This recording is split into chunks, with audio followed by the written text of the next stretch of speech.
Alright, what's up everyone, Warpeppy here. A lot of people have been asking me to make a tutorial video for doing some basic Kaizo tricks. So I made a Kaizo training level and I'm going to walk through all the tricks in it and how they work. So let's get to it. Now, there's two important things that you need to think about when you're learning Kaizo tricks. One is how a trick actually works, and the other is the failure indications. So if you do the trick wrong, you need to be able to identify how you did it wrong and how to correct. So let's start with a basic shell jump. Shell jumps are basically Mario throwing a shell at the wall and landing on it. Pretty simple. One of the things I didn't learn until way later, it took me forever to get an understanding of this, is that Mario and shells actually fall at the same speed. So no matter how far away from the wall you are when you throw a shell, you'll still eventually land on it if you threw it at the right timing. So let's talk about the failure indications of shell jumps. If you throw the shell too early, before you get to the peak of your jump, the shell will go below you. Something like this.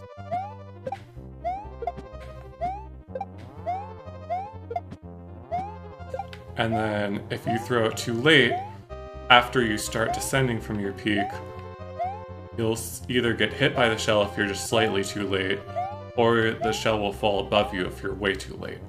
Something like this. Oops. There we go. And if you're just slightly too late, it can kill you like that. So find the balance between those and you can do a shell jump. Or not like that.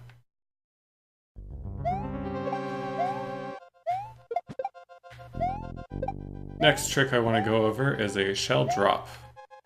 Unlike a shell jump, instead of dropping near the peak of your jump, when you get to the peak of your jump, you want to be just above the shell. So you want Mario's feet to kick the shell.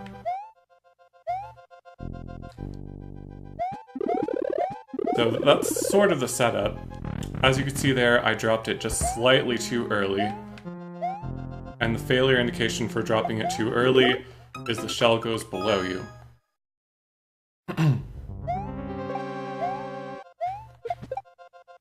Sort of like just shell jumps. If you drop it too late, the shell will go above you. And if you're just slightly too late, once again, the shell will kill you. So the failure indications for shell jumps and shell drops are pretty similar. So let's see if we can find the balance between those two and do a shell drop. Like that. Spring jumps are pretty similar to shell drops. You want to drop the spring just before you get to the peak of your jump, and then you'll land on the spring and then jump again. Similar to shell drops, if you drop too late, the spring will be like inside Mario, something like this. So if that happens, you know you dropped it just a little bit too late. And if the spring goes right below you as to where you can't jump on it, that means you dropped too early. Something like this.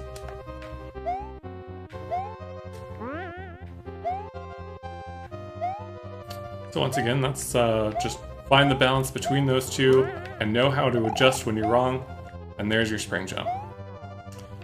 POW drops are a little interesting, or more specifically, POWs have interesting properties. The failure indications are pretty much the same as spring jumps, whereas if the POW goes inside Mario, it means you dropped it just a little bit too late. And if the POW goes below you and you can't land on it, it means you dropped too early. The way POW drops actually work is interesting. When you drop a POW, you can't land on it in midair unless it comes in contact with a wall. But if you throw it at a wall, the POW will detonate and you won't be able to land on it. Unless it hits a spring, then it'll bounce back and you can land on it. I don't have a setup like that in this level, and it's not as common as standard POW drops, but it's also good to know. So for a POW drop to work, you have to drop it when you're starting to approach the peak of your jump. The timing is pretty similar to a shell drop.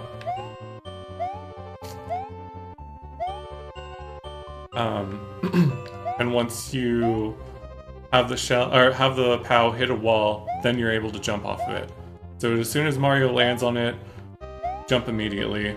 When the POW comes in contact with the wall, there will be a slight moment where it stops falling and then free falls again. So you take advantage of that time to land on it and then jump. Like that.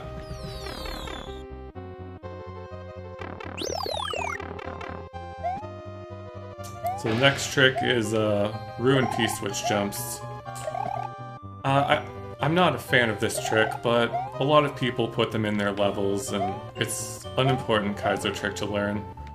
Essentially, the way it works is there's a timing right at the beginning of pressing the P-switch when Mario is essentially on top of it, where you can land on the P-switch. And then after you press the P-switch down, there's another timing before the P-switch completely fades away, where you can jump. And then there's a time in the middle where the P-switch is being pressed down that you're not allowed to jump on it. The reason I hate Ruin P-switch jumps and call them Ruin P-switch jumps is the failure indications for these are terrible.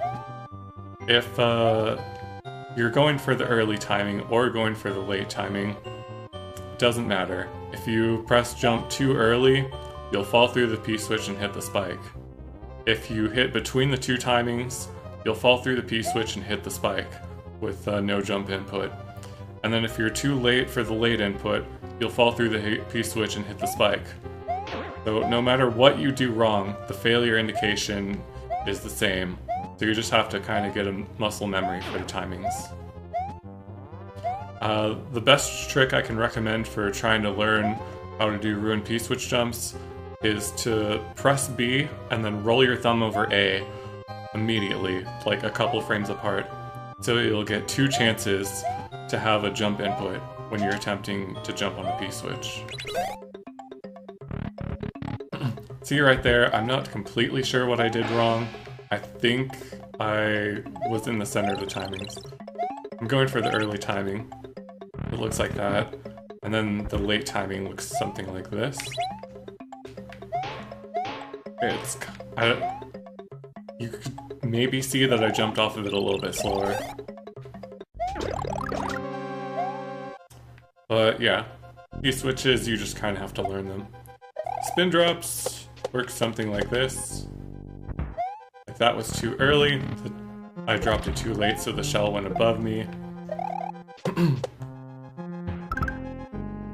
that was dropping too early, so the shell went below me. Spin drops are pretty similar. Right when you reach the peak of your jump, you drop it, and you should land on it something like this. Not sure what else I can say about spin drops. Alright, and then bomb surfing. Failure indications of this are pretty standard. You want to land on the opposite side of the bomb as to which way you want it to go. So since I want this bomb to go right, I want to continuously land on the left side of it. If I land on the right side of it, the bomb will go left. Let's see if we can do it.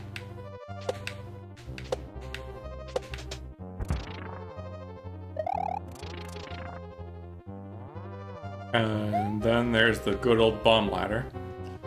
This trick involves repeatedly shooting a bomb at a wall of springs, and as soon as you start the bomb ladder, you want to let go of jump and stabilize yourself so that you keep bouncing on the left side of the spring, sending it right. If you hold jump, it'll look something like this, and you'll go way above the bomb. And if you land on the wrong side of the bomb, it'll go the wrong way, something like this. So just try to stay, or hold your position on the left side of the bomb, and then let go of jump, and you should get it like this.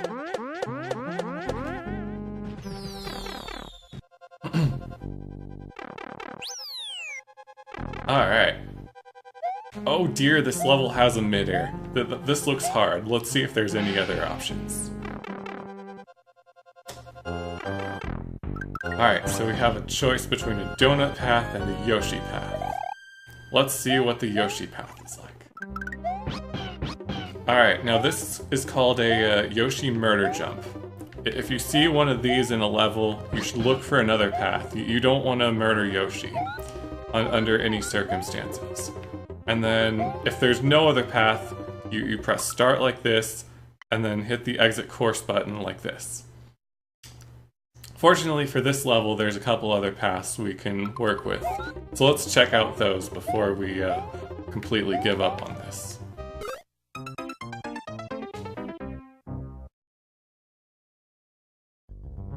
Let's see what that donut path is like.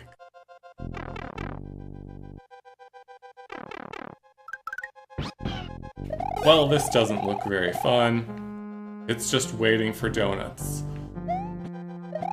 This is like the path for people who were too lazy to learn how to do a midair. It looks really boring though. So let's talk about midairs instead.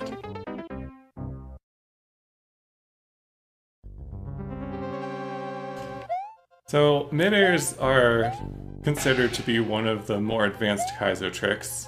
Essentially the way it works is if you're jumping to the right and you face left, then you press right and immediately throw the shell while you're at the peak of your jump. What will happen is you'll throw the shell during the time when your Mario's animation is switching from facing left to facing right. So you'll get the right directional throw from the left side of Mario. And if you do that at just the right height, Mario will land on top of the shell. If you get the right midair input, but you do it a little bit too early, this is generally called a surfing shell jump, or surfing midair, and the shell will go below you. It'll look something like this.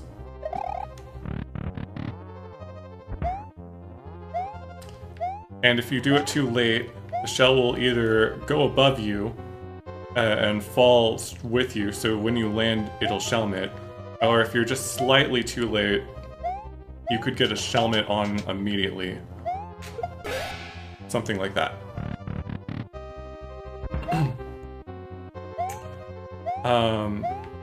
If you press... or if you release Y too late relative to when you press right, that means the shell will go left, something like this.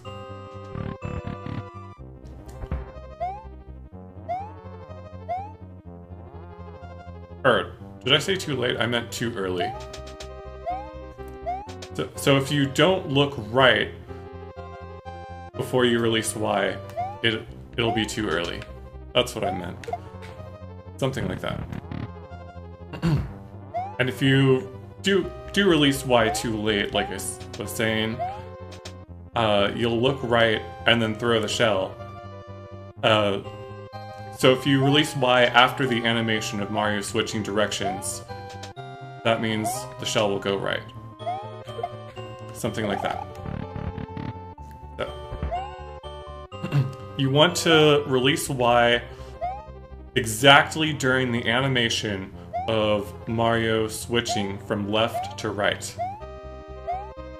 So if the shell goes left, it means you released Y before the animation of changing directions, and if the shell goes right, it means you threw the shell after the animation of switching directions.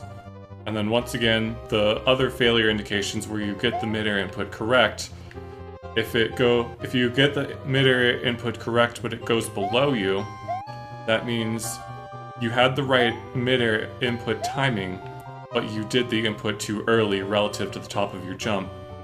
And then if you shellmit with your shell instead of jumping on it, that means you did the input too late, but you had the correct input. So if you find the happy centerpiece of all that, you can do a midair. Like that. And GG.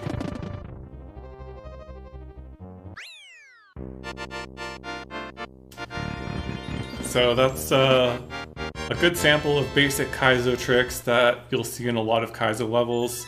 If you like this level and want to give it a try, I'll put the code and the bookmark in the description.